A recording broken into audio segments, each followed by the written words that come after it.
suka-sukamu Tuhan, suka-sukamu Tuhan, suka-sukamu Tuhan, suka-sukamu Tuhan.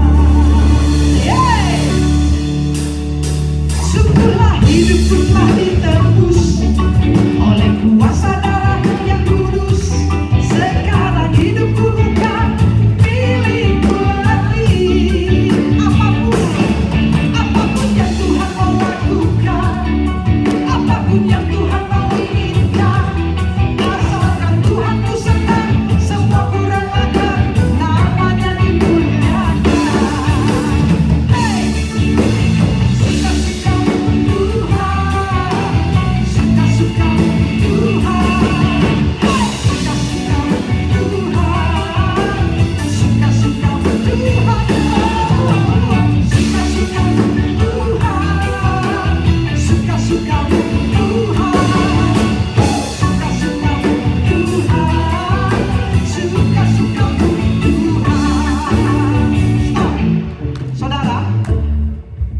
Kalau nyanyi lagu ini, saudara, iramanya dangdut, bagaimana kalau kita berdiri semua?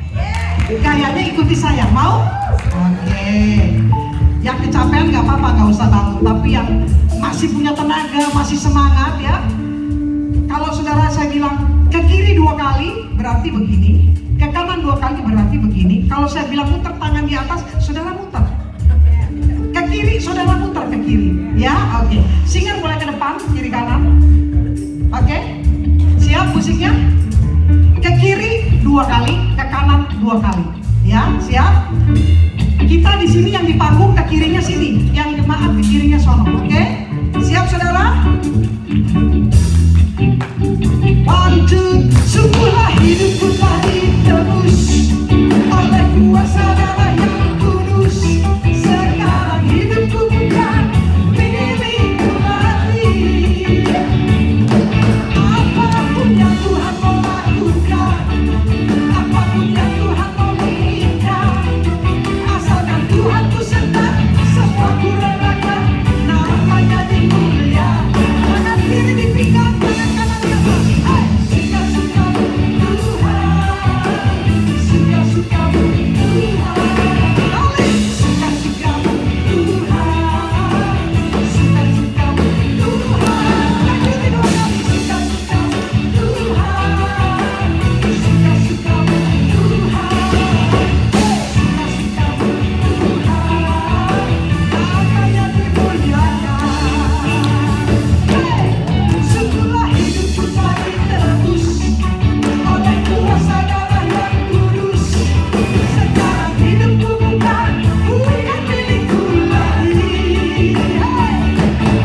Apapun yang Tuhan mau lakukan, apapun yang Tuhan mau inginkan, asalkan Tuhan ku senang, semua ku relakan, namanya dimuliakan. Tangan kiri di pinggang, tangan kanan di atas, putar. Suka-sukamu Tuhan, suka-sukamu Tuhan. Hai, suka-sukamu Tuhan, suka-sukamu Tuhan. Suka-sukamu Tuhan, suka-sukamu Tuhan. Suka-sukamu Tuhan, namanya dimuliakan. Jangan suaranya, suka-sukamu Tuhan.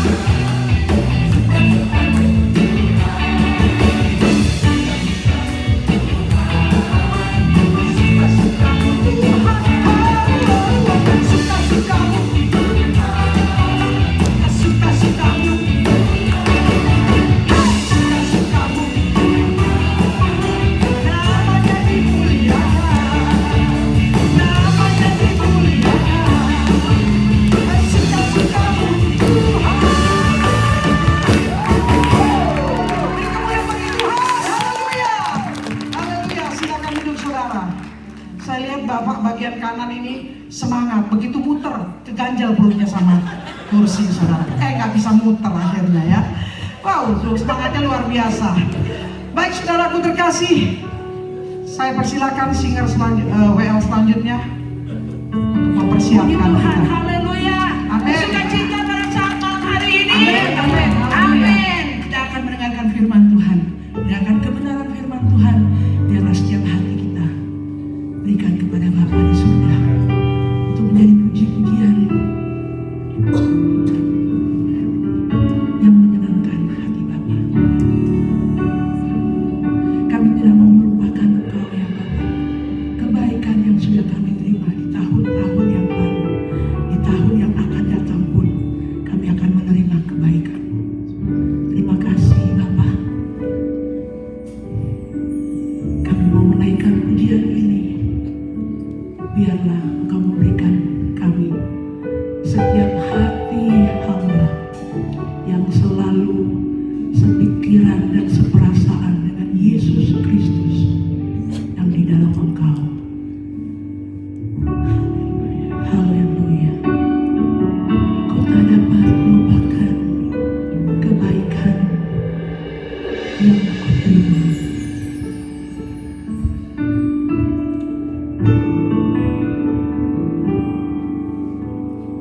Ku tak dapat lupakan, katakan kebaikan.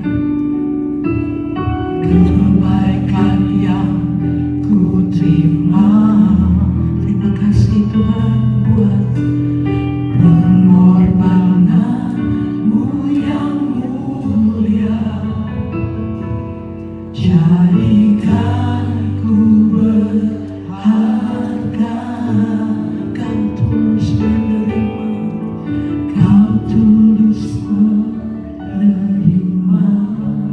Amin, amin.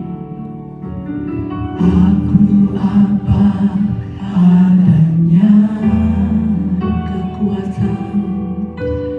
kekuatan kasih-Mu nyata,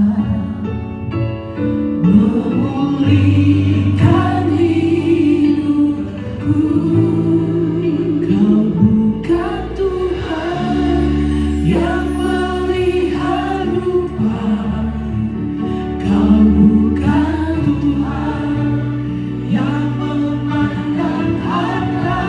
Kau melihat hati hamba yang selalu Kau cari. Biar Kau temukan di dalamku. Selama ku hidup, ku mau menyembah-Mu. Sebab Engkau sangat berarti bagiku. Yang terbaik yang ada pada. Saya kembali ajak Bapak Ibu untuk bangkit berdiri. Kita akan pujian ini sekali lagi.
Kami mengucap syukur untuk apa yang sudah Engkau perbuat dalam hidup kami.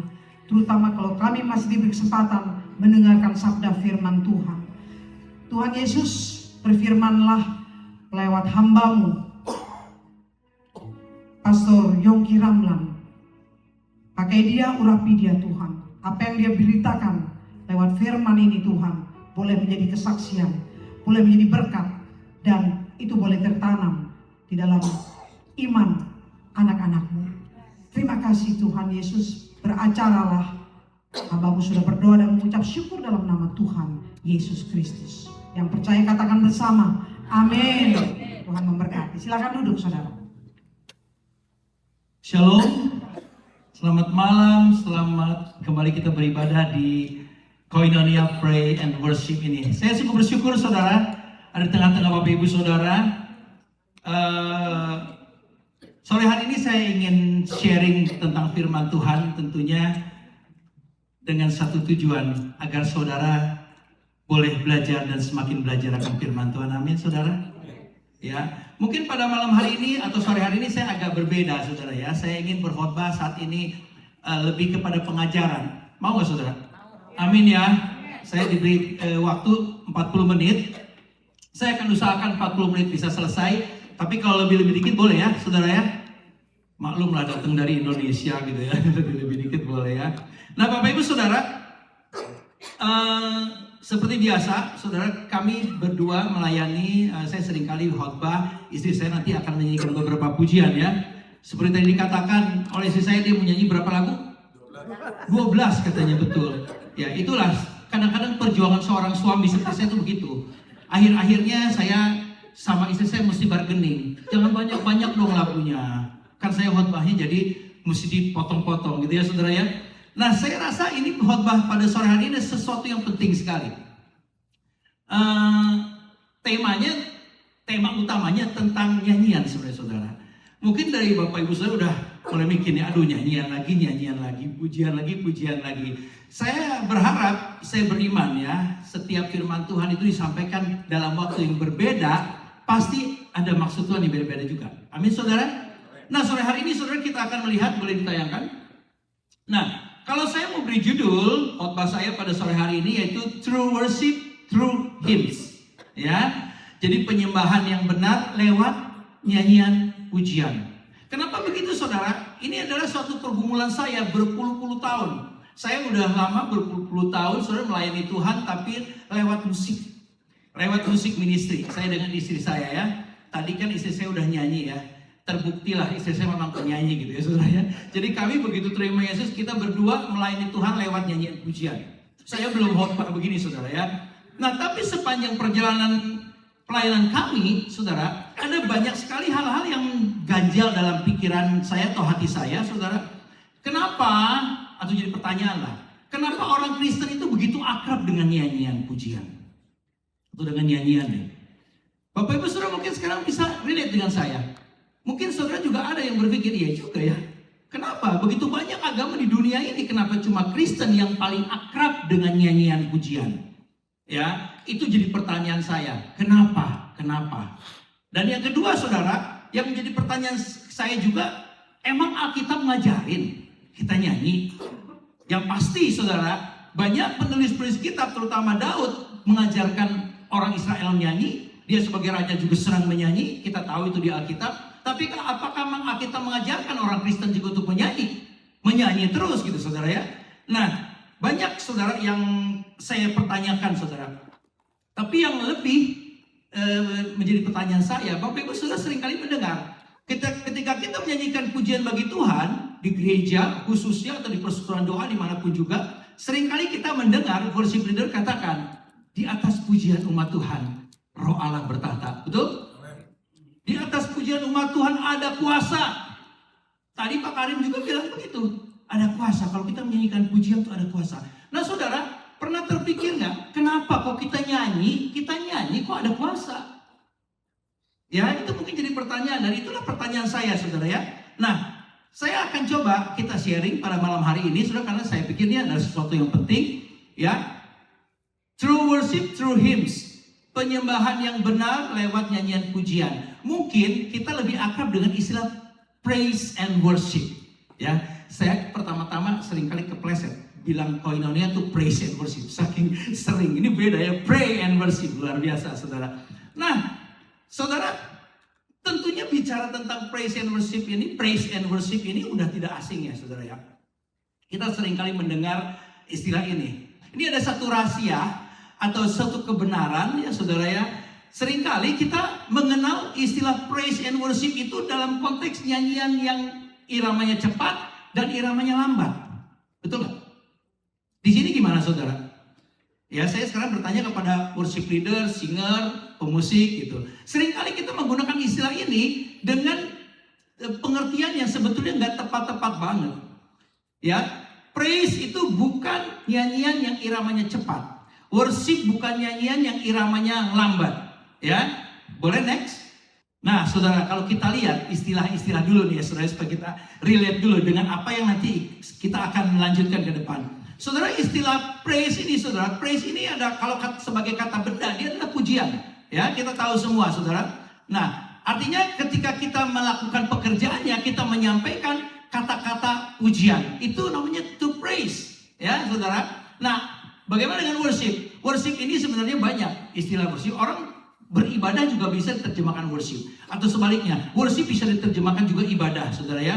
Nah, tetapi ketika kita worship juga, kita mengerti istilah, kalau di dalam istilah bahasa asing atau bahasa Inggris atau dari bahasa asing itu bow down, atau apa ya, bahasa Indonesia itu kita berlutut. Itu juga diterjemahkan menjadi worship, dan dari kata worship dalam bahasa Ibrani ya saudara ya.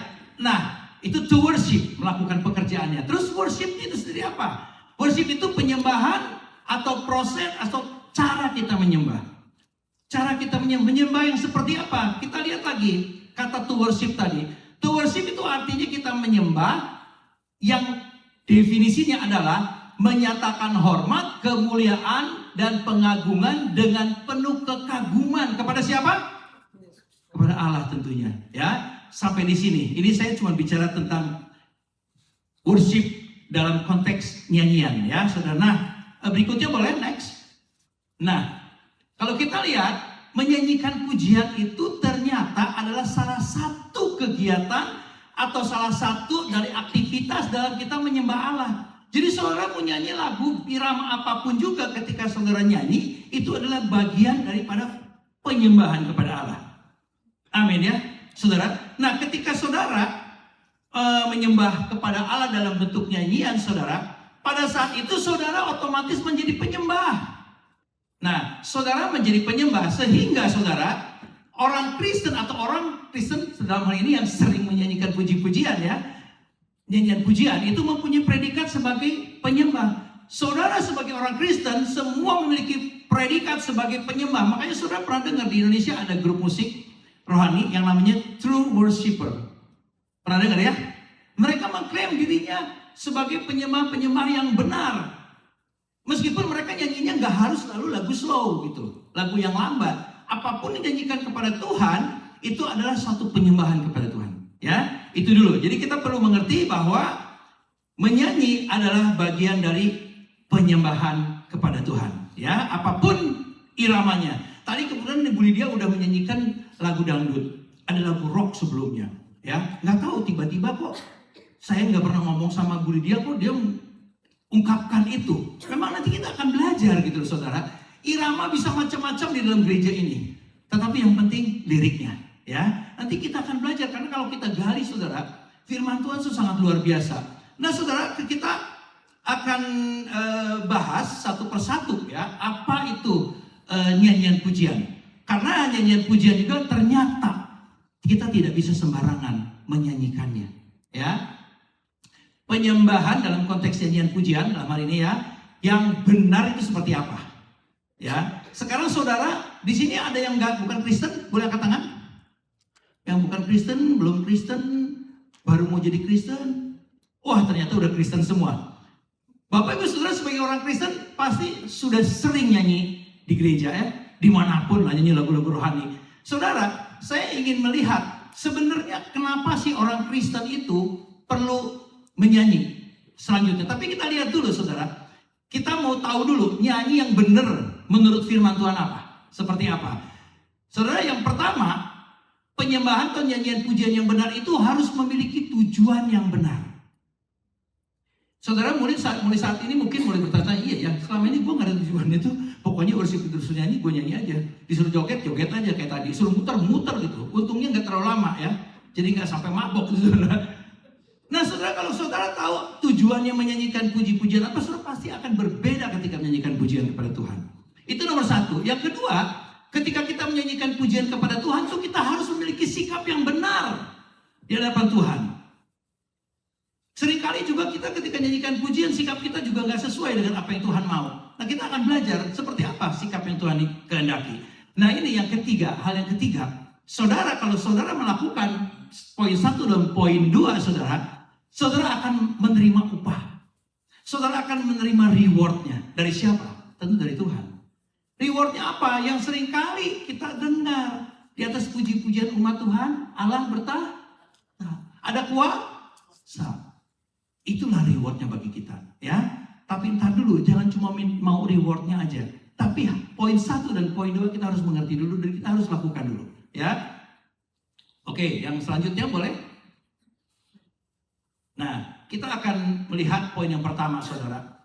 Rupanya, saudara, untuk ketika kita menyanyikan pujian itu kita perlu tahu tujuannya apa, ya. Alkitab mencatat tujuannya ketika kita menyanyikan pujian itu adalah mengucap syukur. Rupanya bukan buat gaya-gayaan didengar sama sebelahnya suara kita bagus. Ya, saudara. Nah, nyanyi pujian itu ucapan syukur. Saudara, di dalam gereja ucapan syukur itu banyak. Ada yang namanya persembahan syukur, gitu ya. Ada yang namanya doa syukur, ada yang namanya nyanyian syukur. Nah, nyanyian syukur ini yang kita akan telah lebih dalam lagi ya, saudara. Kita akan melihat, saudara, ke ayat yang berikutnya. Kita akan lihat next page, coba. Nah, saudara tentu tahu satu ayat firman Tuhan di 1 Tesalonika 5 ayat 18, dan ini menjadi ayat hafalan, ya. Mengucap syukurlah dalam segala hal, sebab itulah yang dikehendaki Allah di dalam Kristus Yesus bagi kamu, bagi kita semua, umat Tuhan. Jadi artinya apa, saudara? Orang Kristen itu mengucap syukur bukan pilihan. Mengucap syukur bagi orang Kristen itu adalah suatu keharusan. Karena dikatakan mengucap syukur dalam segala hal, sebab itulah yang dikehendaki Allah di dalam Kristus Yesus bagi kamu. Tentu orang Kristen semua ingin melakukan apa yang Tuhan kehendaki. Oleh karena itu, saudara, sebagai orang Kristen kita harus senantiasa bersyukur apapun. Nah, saudara, kita lihat ini sepertinya firman Tuhan ini gampang bener ya. Kok kita mengucap syukur? Kalau lagi kita senang-senang ucap syukur mah gampang, saudara. Tapi coba kalau kita ada masalah, yang ada seringkali kita komplain sama Tuhan, bukan mengucap syukur. Ya, kadang-kadang kita mengucap syukur itu dalam keadaan yang tidak enak itu susah, saudara. Tapi saudara, ternyata Tuhan tuh memberikan kita solusi. Kita akan lihat ayat berikutnya, boleh next? Nah, ada satu ayat lagi di Kolose 3:16, saudara. Saya sengaja kasih yang di bold ya, yang bercetak tebal. Dan sambil, boleh kata-kata itu, saudara. Perhatikan ayat ini berkata, dan sambil menyanyikan mazmur dan puji-pujian dan nyanyian rohani, kamu mengucap syukur kepada Allah di dalam hatimu. Saudara, meskipun saudara nyanyi nggak lagi mengucap syukur dalam kata-kata saudara, tapi ketika saudara menyanyikan pujian, saudara menyanyikan mazmur, nyanyian rohani saudara, di mata Allah, saudara sedang mengucap syukur di dalam hati. Ini sebagai sebuah rahasia, saudara. Kenapa saya katakan rahasia? Saudara, saya mau tanya di sini, Bapak Ibu Saudara, ada nggak yang nggak bisa nyanyi? Coba angkat tangan yang nggak bisa nyanyi. Oke, yang bisa nyanyi siapa? Intinya semua pasti bisa nyanyi. Yang ada itu orang yang nggak mau nyanyi. Bener nggak? Apalagi saudara-saudara kita tuh yang daerah Batak, Sumatera Utara, orang Indonesia Timur, orang Manado, orang Ambon, apalagi tuh Papua, Timor, NTT lah pokoknya dan sebagainya itu. Rata-rata mereka jago-jago nyanyi. Mereka memang dari sananya udah suaranya bagus. Katanya sih karena mereka Kristen. Orang Kristen tuh dari kecil disuruh nyanyi terus. Benar, saudara, orang Kristen tuh seringkali dikatakan umat yang aneh. Betul nggak? Jangan bilang betul loh, saudara, jadi aneh. Tapi memang, saudara, Umat Kristen lah yang seringkali tetangga kita bilang, ini orang kok aneh ya. Nyanyi aja kerjaannya. Orang Kristen. Coba orang Kristen dari sejak dalam perut, dalam kandungan ibu. Ini orang tua sekarang rata-rata di sini apa tuh namanya tuh ya? Baby shower ya. Baby shower, ucapan syukur. Di Indonesia ada macam-macam cara. Yang saya paling ingat tuh ada 7 bulanin kalau di Indonesia. 7 bulanin aja sekarang orang Kristen di Jawa-Jawa itu bikin ibadah, saudara. Doain untuk janin. Bener gak? Bener dong, pasti bener. Dalam kandungan ibu aja orang Kristen udah dinyanyiin. Gak heran kalau orang-orang Kristen di Indonesia, suku-suku Kristen tuh brojol bisa nyanyi. Orang 9 bulan dinyanyiin terus, saudara. Nanti udah lahir, ucapan syukur lagi dong. Baru lahir anak pertama. Wah, anak pertama bisa lebih ramai daripada anak kedua ketiga sih ya. Anak pertama tuh wah semangat orang tuanya. Bikin lagi, ibadah lagi, undang lagi, nyanyi lagi, saudara. Baru brojol dinyanyiin, di kandungan dinyanyiin. Nanti 1 tahun, ulang tahun, ucapan syukur anak udah 1 tahun. Ngapain saudara? Nyanyi lagi. Jalan terus sampai gede, 17 tahun, ulang tahun Sweet 17. Ayo undang dong teman-teman kamu biar papa mama bikin ucapan syukur. Ya, ntar sebelum acara anak muda kita mesti ibadah dulu. Ngapain saudara ibadah? Nyanyi. Nikah? Nyanyi lagi. Orang Kristen nikah seringkali mintanya, saya mau dalam pernikahan saya ini, saya memuliakan Tuhan. Jadi tolong ya kalau ada musik nanti nyanyiannya lagu rohani. Dia nggak tahu orang lagi resepsi makan denger lagu pujian gak didengerin itu matamu, betul nggak? Tapi poinnya adalah orang Kristen selalu nyanyi puji-pujian. Semakin tua udah punya anak, punya cucu, meninggal. Ada apa? Malam penghiburan, ya kan? Di malam penghiburan ngapain saudara? Nyanyi lagi. Aneh kata orang Kristen. Tapi Tuhan bilang enggak aneh. Karena Tuhan mau umat Kristen dari sejak dalam kandungan ibu sampai nanti di sorga itu nyanyi terus. Saudara tahu di sorga kerjaan kita ngapain? Nyanyi. Nah sekarang udah tahu ya. Hati-hati jangan sampai tadi di sorga nggak bisa nyanyi. Jangan bilang saya nggak bisa nyanyi. Nggak bisa. Nggak ada orang nggak bisa nyanyi. Karena Tuhan bilang kita cuma mengucap syukur lewat pujian udah cukup. Gitu ya. Gampang kan ucap syukur. Kalau Tuhan bilang mengucap syukur dalam segala hal, karena itulah dikehendaki oleh Bapa di dalam Kristus Yesus, nggak susah. Kau yang terindah, udah mengucap syukur itu, ya. Oke, saudara, itulah yang namanya mengucap syukur lewat puji-pujian. Nah, rupanya saudara, mengucap syukur lewat puji-pujian itu memang tercatat dalam Alkitab. Atau pada mulanya pun nyanyian pujian dicatat di Alkitab itu sebagai ucapan syukur. Boleh next? Nah saudara, ada Keluaran 15 ayat 1 sampai 21. Gak usah takut, saya gak akan suruh baca ya. Ini 21 ayat cukup panjang. Nanti aja di rumah kalau ada waktu dibaca. Ini judul perikopnya, saudara kalau punya Alkitab. Kalau Alkitabnya sama dengan saya, itu judul perikopnya adalah nyanyian Musa dan Israel. Ingat ya, Keluaran 15 ayat 1 sampai 21. Ini adalah satu perikop 21 ayat itu isinya nyanyian. Orang judulnya aja udah nyanyian Musa dan Israel.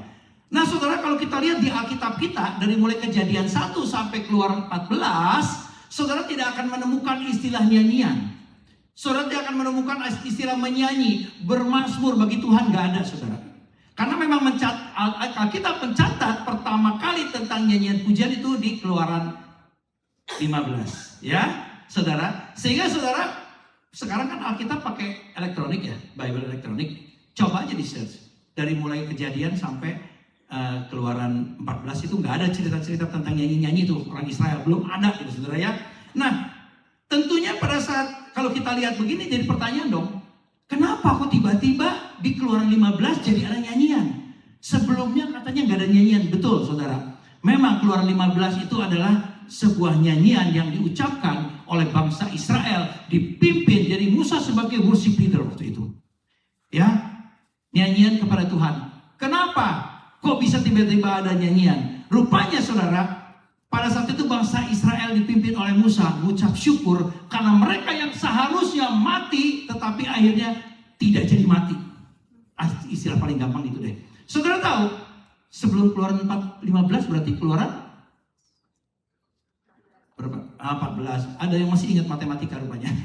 Saudara, Ternyata di Keluaran 14, saudara, itu di situ ada satu peristiwa yang sangat spektakuler sekali yang dicatat oleh Alkitab. Yaitu ketika bangsa Israel keluar dari Mesir, masih ingat nggak ceritanya nih? Bangsa Israel keluar dari Mesir, terus mereka jalan di padang gurun, saudara.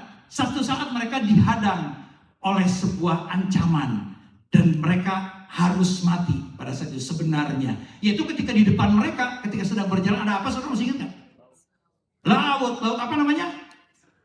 Laut Teberau ya, atau Laut Merah, semua tahu. Saya yakin lah, di sini yang nggak ikut sekolah minggu aja pasti tahu dalam peristiwa ini. Nah saudara, ketika bangsa Israel di depannya ada laut, mereka tentu masih ada kepikir, gue mundur aja, atau cari tempat arah yang lain. Ternyata nggak bisa, saudara. Ternyata di belakang mereka sudah dikejar oleh Firaun dan tentaranya. Masih ingat cerita itu? Masih ya? Karena masih ingat, jadi saya nggak usah ceritain lagi. Jadi panjang nanti khotbah saya. Singkat aja, akhirnya yang terjadi apa? Karena Musa waktu itu angkat tangan, angkat tongkatnya maksudnya, dia minta kepada Tuhan untuk, ya dia diberi hikmat oleh Tuhan supaya dia mengangkat tongkat dan akhirnya Laut Teberau itu terbelah. Ingat nggak ceritanya? Jangan bertanya-tanya loh, Pak emang iya ada? Percaya sama saya, Keluaran 14 itu ceritanya tentang itu. Akhirnya kita tahu semua sebuah peristiwa yang sangat luar biasa sekali. Mujizat yang menurut saya itu mujizat terbesar yang saya baca di Alkitab, itu Laut Merah terbelah. Akhirnya kita tahu semua bangsa Israel bisa jalan di darat, ya. Mereka sampai tiba di daratan sebelah sana dan akhirnya ketika mereka sampai Musa angkat tangan lagi, akhirnya laut itu tertutup ya, masih ingat ya ceritanya ya. Dan pada saat itu Firaun dan tentaranya mati di dalam laut.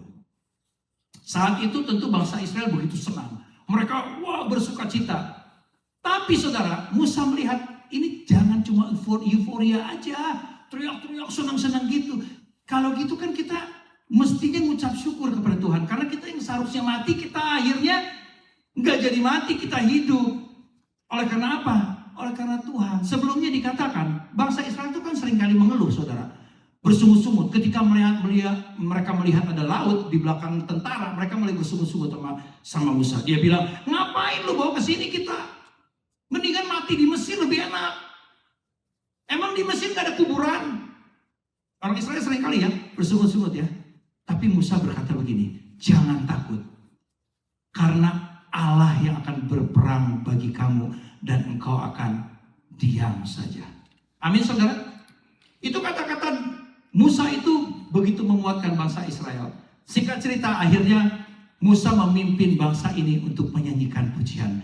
Dan pada saat itulah pujian pertama kali disampaikan oleh bangsa Israel. Yang temanya adalah pengucapan syukur kepada Allah Yahweh. Karena mereka telah diselamatkan dari kematian.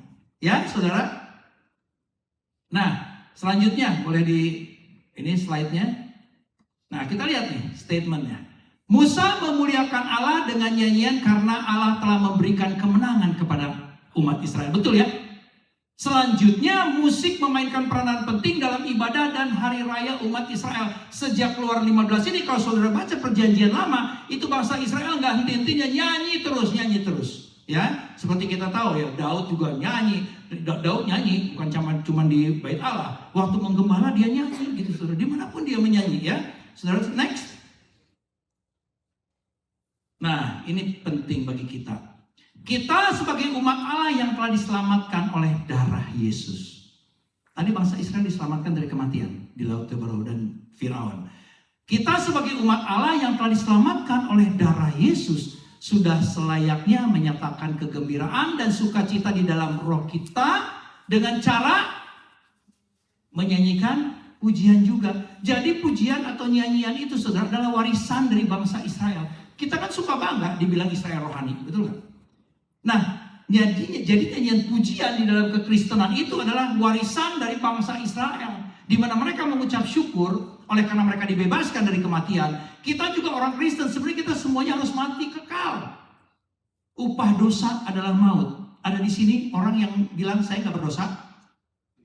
Nggak ada ya. Kita semua berdosa, tapi oleh karena kematian Yesus di atas kayu salib, maka kita diselamatkan. Oleh karena itu, saudara, dalam roh kita juga kita perlu mengucap syukur karena kematian Yesus di atas kayu salib bagi kita, sehingga sudah selayaknya kita pun menyanyikan pujian sebagai ungkapan syukur kepada Allah. Amin ya, saudara.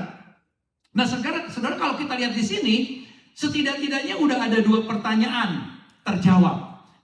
Pertanyaan tadi saya bilang kan, saya bertanya-tanya, kapan sih pertama kalinya Alkitab mencatat tentang nyanyian pujian? Ya, udah terjawab ya, ada di Keluaran 15. Ya, ceritanya juga kita tahu gitu ya. Dan pertanyaan kedua juga terjawab juga. Kenapa orang Kristen begitu akrab dengan nyanyian pujian? Terjawab juga ya. Saudara sudah mendengarkan tadi. Nah, saudara, ketika orang Kristen menyanyikan pujian itu tujuan untuk ucap syukur kepada siapa, saudara? Kepada Tuhan Yesus, orang Kristen. Kalau kita mengucap syukur yang ditujukan kepada Tuhan Yesus, tentunya kita perlu melakukannya dengan sepenuh hati dan sungguh-sungguh. Karena bukan sembarangan. Yang kita tuju itu, kita mengucap syukur itu kepada Tuhan Yesus yang telah mati dari kayu salib untuk membuat kita dari kematian kekal menuju terangnya yang ajaib, atau kita menerima keselamatan kekal. Nah, saudara, oleh karena itu saudara, kalau kita perlu sungguh-sungguh melakukannya sebagai ucapan syukur kepada Yesus, saudara, maka kita juga perlu melakukan dengan cara yang benar. Setuju dengan saya? Saudara kan ucap syukurnya kepada Yesus, ya. Saudara, diperlukan perenungan yang dalam ketika kita menyanyikan pujian kepada Tuhan. Kita harus sungguh-sungguh kepada Dia ucap syukurnya. Nah, ini dia. Akhirnya tadi kan kalau di perjanjian lama, saudara, karena Musa menyanyikan pujian bersama bangsa Israel, akhirnya nyanyian pujian juga dinyanyikan oleh bangsa Israel di dalam setiap ibadah mereka dan hari raya mereka. Sebagai orang Kristen juga apa? Akhirnya nyanyian pujian menjadi bagian dari ibadah serta memainkan peranan penting juga dalam kehidupan gereja Tuhan. Ya, jadi kalau tadi kita sebagai orang Kristen seringkali nyanyi melulu, udah jelas ini adalah warisan. Nah, saudara, yang kedua, next. Nah, ini kita perlu mengerti sekali. Ketika kita menyanyikan pujian atau pujian yang benar itu adalah memiliki sikap yang benar. Ya, memiliki sikap yang benar seperti apa, saudara? Di situ saya udah catat tuh. Memiliki sikap yang benar hanya ditujukan kepada Dia semata. Ya, saudara, kita akan buka ayat firman Tuhan. Boleh di next saja, kita lihat. Saya udah catat nih. Nah, tadi Keluaran 15 ayat 1 sampai 21 itu satu perikop ya tentang nyanyian Musa. Sekarang saudara, kalau kita lihat ayat yang kedua saja. Ayat yang kedua saja di situ dikatakan, Tuhan itu kekuatanku dan mazmurku. Ia telah menjadi keselamatanku. Ia Allahku, ku puji Dia. Ia Allah Bapakku, ku luhurkan Dia. Saudara, salah satu kalimat yang dinyanyikan oleh Musa bersama bangsa Israel, bagaimana mereka mengucap syukur, Musa mengatakan ini, ya, satu kalimat ini yang cukup panjang. Tapi saudara, untuk melihat bagaimana cara yang atau sikap yang benar kepada Tuhan, saya ingin fokuskan saja. Ada kata yang dikatakan oleh Musa nih, Tuhan itu mazmurku. Lihat yang saya garis tebal, cetak tebal dan garis bawahi. Kata-kata ini apa?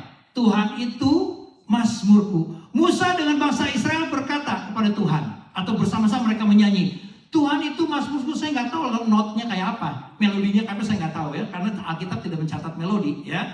Tuhan itu mazmurku. Nah, inilah yang ungkapan syukurnya Musa atau caranya Musa menyanyikan pujian yang benar. Saudara, saya mau tanya sekarang. Kalau ini saya ambil contoh aja supaya gampang ya. Apa sih arti kata Tuhan itu mazmurku?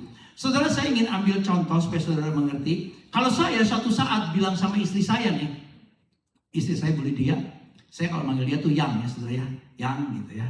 Bukan peyang saudara.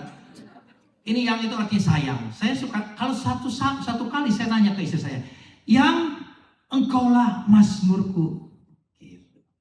Kira-kira istri saya ngerti gak? Yang engkaulah mazmurku. Waduh, kayaknya gak ngerti ya. Aduh, mazmur terlalu dalam. Saya yang bilangnya, mazmur kan nyanyian ya, betul gak? Atau lagu deh.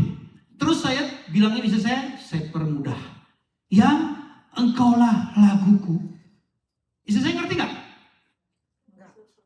Yang engkau lah, istri saya nyawab tuh, enggak katanya dia, enggak ngerti. Memang benar, saya bilang, yang engkaulah nyanyianku, dia nggak akan ngerti saudara. Tapi saya terus bilang gini, yang engkaulah cintaku, ngerti nggak dia? Ngerti. Apa bedanya? Cinta itu kata benda, sama nyanyian kata benda juga. Kalau saya bilang cinta itu mencintai, kata kerja, menyanyi juga kata kerja juga, sama ya. Tapi ini untuk memudahkan. Ketika istri saya bilang, yang engkaulah cintaku, dia langsung ngerti saudara. Artinya apa? Ngerti sih ngerti. Artinya apa loh? Istri saya langsung ngerti. Oh, cintanya suami saya tuh hanya buat saya sendiri, nggak dibagi-bagi ke tetangga. Gitu kan? Coba Bapak Ibu Saudara pernah nggak dengar begitu dari suaminya, dari istrinya? Engkaulah cintaku. Pernah dengar nggak? Dari pasangannya. Ada teman saya begitu pasangannya bilang gitu langsung pingsan saudara. Gak pernah soalnya saya dengar kayak gitu, ya. Nah, saudara, kita kembali. Jadi artinya apa, saudara? Ketika saya katakan kepada istri saya, engkaulah cintaku, dia mengerti. Cintanya saya semata-mata hanya untuk dia. Sekarang saya balik kepada firman Tuhan ini. Musa berkata dengan bersama bangsa Israel, Tuhan itu mazmurku. Artinya apa? Gampang kan? Artinya Musa sedang berkata bahwa mazmurnya bangsa Israel yang dipimpin Musa itu semata-mata hanya ditujukan kepada Tuhan. Amin gak saudara? Amin ya. Nah jadi kita sekarang belajar dari Musa. Musa berkata, engkaulah mazmurku, Tuhanlah mazmurku. Itu artinya, nah kita akan lihat selanjutnya. Ketika Musa berkata Tuhan itu mazmurku, berarti bahwa Tuhan sebagai tujuan bagi puji-pujian bangsa Israel yang dipimpin oleh Musa. Enggak ada yang lain. Jadi artinya apa saudara? Kita perlu fokus kepada Tuhan. Ya. Statement berikutnya boleh dibuka. Next. Nah ini buat kita nih orang Kristen. Ketika kita telah menerima keselamatan dari Tuhan Yesus yang telah menyerahkan nyawanya bagi kita, sudah seharusnya kita mengungkapkan rasa syukur kita yang juga bersama-sama. Amin. Jangan cuma ngikutin ini, tapi kita harus lakukan. Sebagai tujuan kita bermazmur, nyanyikan puji-pujian. Jadi poinnya adalah ketika kita menyanyikan puji-pujian kepada Yesus nih, pada saat inilah seperti di KKR ini. Tujuan kita, hati kita, pikiran kita harus kepada siapa? Kepada Yesus. Sebelumnya kita harus mencintai Yesus. Kalau kita nggak cinta Yesus, nggak sayang Yesus, nggak mungkin pikiran kita bisa ke Yesus. Hati kita kepada Yesus. Coba ingat di sini, ada yang masih pacaran nggak? Wah kayaknya sih udah nggak ya, udah lewat semua masanya. Saudara, ingat-ingat kalau nih yang udah pernah pacaran, saudara, kayak saya deh, saya ingat-ingat saudara. Saya tuh lagi zaman pacaran sama istri saya jangan bilang pacar saya, ntar dikira saya banyak lagi pacar. Lagi pacaran sama istri saya, saudara, pada saat itu nggak usah disuruh, hati saya, pikiran saya tertuju kepada dia terus. Coba saya mau tanya, cuma saya doang kayak gitu? Jawab iya atau tidak? Tidak, bukan saya doang, enggak, semua juga gitu, saudara. Kenapa? Karena cinta. Ya, katanya kotoran ayam juga rasa coklat, orang bilang begitu. Dulu tuh, kalau cinta gitu ya. Nah, jadi saudara ketika kita cinta kepada Yesus, makanya waktu kita nyanyi juga kita pusatkan pikiran kita, hati kita kepada Yesus. Susah enggak? Pasti enggak susah. Seperti dulu saya lagi zaman pacaran, untuk ingat-ingat dia enggak susah. Bahkan untuk enggak nginget susah. Bener enggak? Seringkali orang, gue lagi pacaran tuh susah kepikiran terus sama dia. Malam-malam gue gak bisa tidur karena banyak nyamuk. Siang-siang gak bisa makan, gak ada sayur. Ya. Bercanda ya saudara ya. Tapi itulah yang seharusnya. Jadi Tuhan harus menjadi objek kita. Selanjutnya. Nah, Tuhan Yesus sebagai tujuan atau objek nyanyian kita, di mana kita atau pikiran kita terfokus. Artinya kasih kepada Tuhan Yesus harus menjadi hal yang utama. Jadi kalau saudara udah tahu nyanyi pujian bagi Tuhan itu fokusnya harus kepada Tuhan, terus tapi nggak bisa fokus-fokus ke Tuhan, yang dipertanyakan cintanya saudara kepada Tuhan Yesus udah bener apa belum? Saya bukan nakut-nakutin, tapi itulah firman Tuhan. Amin. Ya. Nah saudara, ini supaya agak jangan terlalu dingin juga, jangan supaya tegang juga. Ini soalnya agak-agak Pak Yogi ini khotbah apa kuliah sih, ribet amat. Biasanya kalau khotbah tuh pasti kita ketawanya dari mulai pertama sampai mau amin udah ketawa terus, ini nggak ada, dikit-dikit. Nah saudara, saya ingin cerita sedikit ya, biar kita agak refreshing. Saudara, dulu ini kita lagi pertama kali begitu terima Yesus tuh semangat luar biasa ibadah, betul nggak? Semua juga begitu. Jadi aminin loh, semangat harus terus. Orang Kristen seringkali punya istilah cinta mula-mula. Saudara, Bapak Ibu kalau ingat-ingat zaman pacaran, itu cinta mula-mula, emang sekarang udah nggak gitu lagi? Enggak ya? Sebagai orang Kristen jangan mau dibilang cinta mula-mula, jangan pernah pakai istilah cinta mula-mula. Kalau cinta mula-mula itu berarti yang paling powerful, tapi kesannya makin lembek, gitu. Nah saudara, tapi saya bener-bener nih, waktu pertama terima Yesus sama istri saya, nyari ibadah kemana-mana saudara. Dalam 1 minggu 7 hari, 8 kali kita ibadah seminggu. Kemana persekutuan doa, kita datang ibadah dimanapun, hari apa aja, jam berapa kita datang saudara. Pada saat itu kita baru mula-mula kan, nyanyi, puji-pujian gitu, wah senang gitu saudara. Ini saya punya pengalaman nih, kita belum mengerti, waktu itu kita lagi ibadah, kita lagi nyanyi dengan khusyuk. Istri saya itu kan penyanyi, jadi kalau dia lagi nyanyi di gereja itu udah kayak di mimbar, ya di mimbar lagi, kayak di panggung aja gitu saudara. Nyanyi lagu yang yang cinta-cinta tuh udah, wah luar biasa. Saya pikir wah bener nih, saya bener-bener cinta sama Yesus, kan baru terima Yesus kan. Jadi saat itu saya tergoda saudara, saya tergoda sama iblis. Jadi waktu nyanyi gitu saya langsung berpikir, entar nih habis ibadah kita mau makan di mana? Karena waktu itu ibadah mulainya start jam 11 ya. Habis firman kira-kira selesai 12:30, nah lagi nyanyi pujian habis firman itulah. Kita udah lapar-laparnya. Saya langsung pikir, ini habis ini kita mau makan di mana karena lapar. Saudara, waktu itu saya senggol istri saya. Waktu saya senggol, saya mau nanya urusan makan saudara, istri saya wah nggak bergeming, dia nyanyi terus. Saya lihat makin khusyuk gitu saudara. Wah udah saya jadi nggak enak, saya terusin deh saya nyanyi gitu ya. Saya lihat istri saya begitu serius nyanyi. Sampai saya lagi ikutin dia, wah nyanyi emang mesti begini nih buat Tuhan. Tiba-tiba istri saya senggol saya, ada apa? Gitu saudara. Wih tergoda juga rupanya istri saya. Udah saya dapat angin kan, saya langsung tanya istri saya deh, habis ini kita mau makan di mana? Waduh, istri saya begitu ditanya gitu langsung nyanyi sambil cemberut saudara. Wah saya bilang nih gak enak nih suasananya nih, pasti dia gak suka. Dia lagi nyanyi buat Tuhan, saya ganggu-ganggu. Udah akhirnya saya diem saudara, saya nyanyi aja terus buat Tuhan. Gak lama istri saya nyenggol saya, gimana kalau di restoran Fajar gitu. Lah saya jadi mikir, berarti dia tuh bukan serius, dia jadi mikir mau makan di mana saudara. Saya bukannya rasa berdosa, malah waktu itu saya langsung tak dapat angin lagi. Wah udah, ini istri saya udah gampang diajak komunikasi nih. Saya langsung jawab, jangan di situ dong, 2 minggu lalu di situ. Kita bosen nih di situ. Wah udah langsung gak ada nyanyi dua-duanya saudara. Istri langsung jawab lagi, ya udah terserah lu aja dia mau makan di mana gitu saudara. Saya dikasih tugas kan, nggak terima saya. Saya langsung bilang istri saya, langsung right away saya bilang, terserah lu aja deh di mana. Saudara, kalimat itu selesai, tapi ujung-ujungnya apa saudara? Kami berdua dapat tugas. Saya dapat tugas dari istri saya dapat tugas dari saya. Tugasnya apa? Mikirin ntar makan di mana. Sampai selesai ibadah, saudara, kita nggak kusuk buat Tuhan. Bubar ibadah ya udah, pokoknya kita mikirin makan terus saudara. Ini satu contoh yang nggak boleh ditiru gitu ya saudara ya. Tapi pengalaman, saya mau jujur gitu.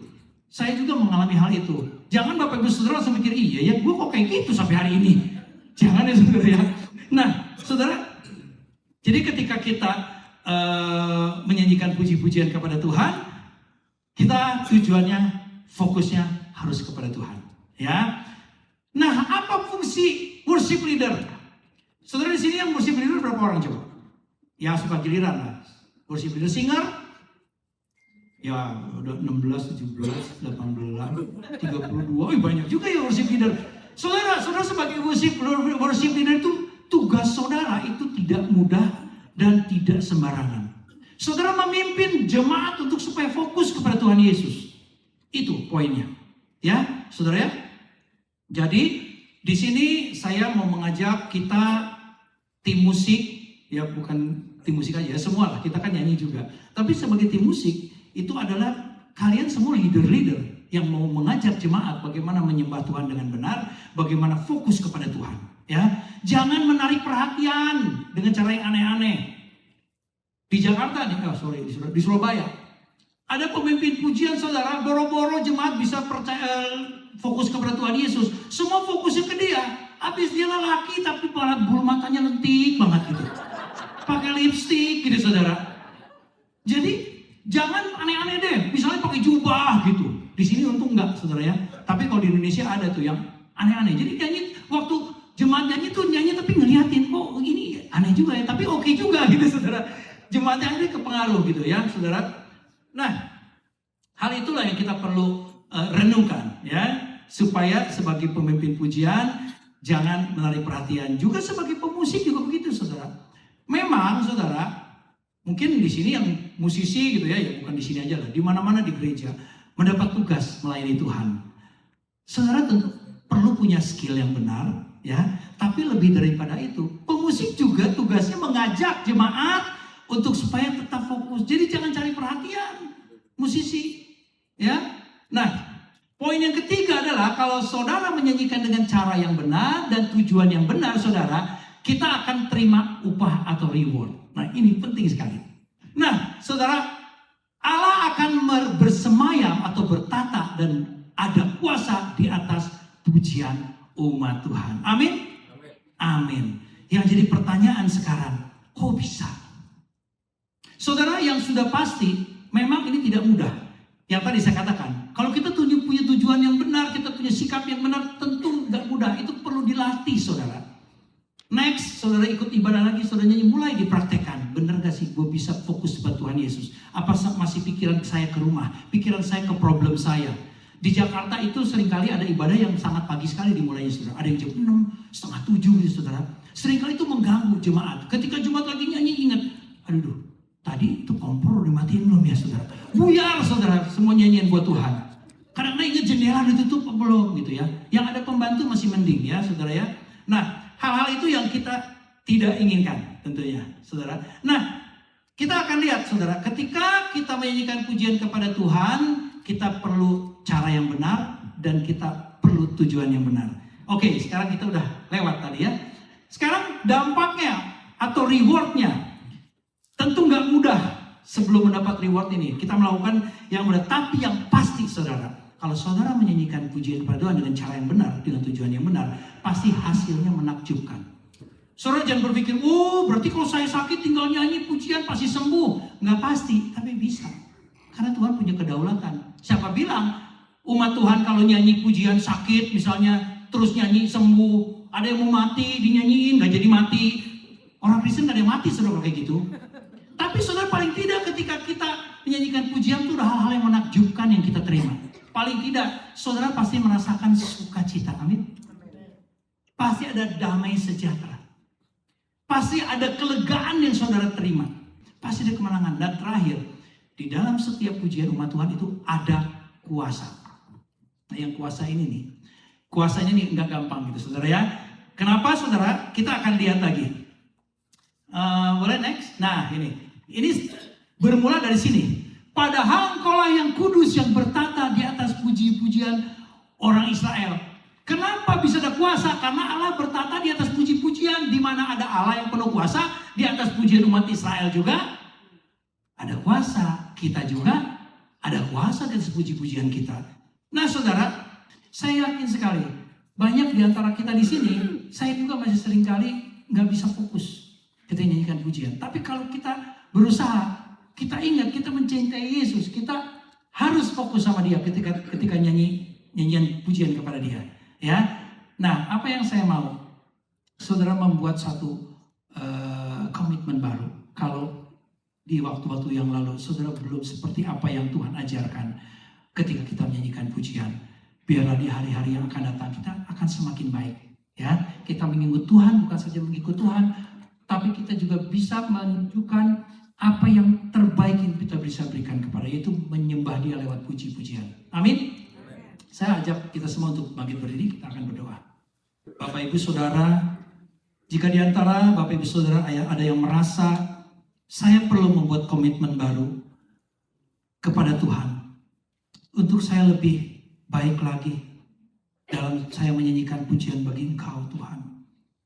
saudara boleh nyatakan ini kepada Tuhan. Ampuni kalau selama ini saya tidak mengerti. Ketika saya menyanyikan pujian, saya tidak tahu tujuannya. Ketika saya menyanyikan pujian, saya juga tidak tahu sikap yang benar. Dan saat ini, katakan kepada Tuhan Yesus, ampuni saya. Saya akan lebih lagi lakukan yang terbaik dalam saya menyanyikan pujian, dalam penyembahan kepadamu. Bapa, kami bersyukur dan terima kasih Tuhan. Engkau begitu baik. Kau menyatakan kembali firman-Mu pada malam hari ini Tuhan. Dan kami sungguh membutuhkan itu Tuhan. Ampuni kami Tuhan, kalau kami selama ini belum seperti apa yang Tuhan inginkan. Ketika kami menyanyikan pujian, pikiran kami masih seringkali diganggu oleh pikiran-pikiran lain selain kepada Engkau. Ketika kami menyanyikan pujian Tuhan, hati kami masih seringkali tidak tertuju kepadamu. Kami sungguh bersyukur Bapa. Dan saat ini Tuhan, kami menyatakan komitmen baru kami. Agar kami, Engkau jamah, Engkau kuduskan, Engkau kuatkan, Engkau mampukan untuk melakukan yang terbaik bagi Engkau. Terima kasih Bapa di surga. Kalau saat ini kami boleh mendengar lewat ajaran-Mu, lewat perjanjian lama sekalipun, lewat bangsa Israel, lewat Musa, bahwa menyanyikan pujian adalah sesuatu yang sakral, sesuatu yang perlu kami hormati, sesuatu yang perlu kami puji, karena kami tahu, seperti bangsa Israel telah diluputkan oleh kematian di Laut Teberau dan oleh serangan dari Firaun dan tentaranya. Kami sungguh sadar Tuhan, bahwa kami saat ini sebagai umat-Mu, sebagai orang Kristen, juga telah dilepaskan dari belenggu dosa. Dilepaskan dari segala dosa kutukan masa lalu, keturunan kami, dan kami boleh menjadi anak Tuhan saat ini. Dan kami juga Tuhan, sebagai Israel rohani, perlu melakukan apa yang dilakukan oleh Musa beserta bangsa Israel. Kami mau Tuhan menyembah Engkau lewat puji-pujian dengan cara yang benar, yaitu hanya tertuju, terfokus kepadamu. Bapa, saat ini kami sebagai umat perjanjian baru, kami telah memiliki Roh Kudus di dalam kami Tuhan. Kami sungguh bersyukur kalau kami orang-orang pilihan, di mana Roh Kudus itu telah dimeteraikan dalam diri kami. Kalau kami telah menjadi umat ketebusan-Mu Tuhan, ajarkan kami lewat pujian. Meskipun Roh Kudus sudah ada di dalam kami, ampuni kami Tuhan, karena kami masih seringkali jatuh bangun di dalam menghadapi kehidupan ini. Masih jatuh bangun Tuhan sebelum kami bertemu muka dengan Engkau. Kami seringkali melakukan perbuatan dosa di hadapan-Mu Tuhan. Oleh karena itu Tuhan, kami sadar, biarlah lewat puji-pujian kepadamu juga Tuhan, Roh Kudus yang bukan saja diam di dalam kami, tetapi Tuhan, kami membutuhkan kuasa itu. Dan kami juga ingin Tuhan memberikan waktu sebebas-bebasnya, cara yang sebebas-bebasnya bagi Roh Kudus untuk membentuk kami ya Bapa. Sehingga ketika kami menyanyikan puji-pujian itu Tuhan, kami membangun ikatan dengan Engkau ya Allah. Berarti juga Tuhan, kami memperkenankan Engkau melakukan apapun bagi kami. Suka-sukamu Tuhan, suka-sukamu Engkau, seluas-luas yang Kau lakukan bagi kami ya Bapa. Agar kami dijauhkan, diselamatkan dari kuasa dosa yang masih sering kali kami lakukan, yang sering kali mengintai kami. Lewat pujian Tuhan, biarlah kuasa itu Tuhan mampu menghalau segala kuasa dosa yang masih membelenggu kami saat ini ya Bapa. Dan juga Tuhan, ketika kami menyanyikan pujian kepadamu, biarlah kami memiliki ketaatan yang lebih lagi kepada firman-Mu, sehingga kami boleh melakukan kehendak-Mu yang benar di hadapan-Mu ya Bapa. Lewat kekuatan pujian, kuasa-Mu dalam pujian, kami juga bertumbuh dalam kebenaran, sambil kami mematikan dosa-dosa yang ada dalam hidup kami. Akhirnya Tuhan, biarlah lewat puji-pujian yang kami naikkan dengan benar, dengan tujuan yang benar, dengan cara yang benar, kami boleh menjadi semakin seperti Kristus. Amin. Bapa di surga, kami bersyukur karena kuasa-Mu begitu indah. Kau juga mengajarkan kami sore hari ini lewat firman Tuhan mengenai puji-pujian kepadamu ya Bapa. Hamba-Mu telah selesai menyampaikan firman ini. Namun kami sungguh percaya firman yang tidak akan berlalu dengan begitu saja. Tetapi dia akan tertanam dalam hati kami. Semakin dalam tertanam, dia akan berakar. Dan melaluinya kami akan bertumbuh. Lewat pertumbuhan itulah Tuhan, kami akan berbuah. Dan kami boleh memuliakan Engkau. Lewat buah dalam kehidupan kami. Kami boleh menjadi berkat dimanapun juga. Kami boleh menjadi saksi dimanapun juga. Seperti yang Kau kehendaki, kami boleh menjadi saksi-saksi Kristus. Menjalankan amanat agung yang Tuhan inginkan kami lakukan dalam hidup kami. Terima kasih Bapa di surga. Kami bersyukur di dalam nama Yesus, Allah kami, Juru Selamat kami yang hidup. Haleluya. Mari kita yang percaya katakan, amin. Silakan duduk Bapak Ibu Saudara.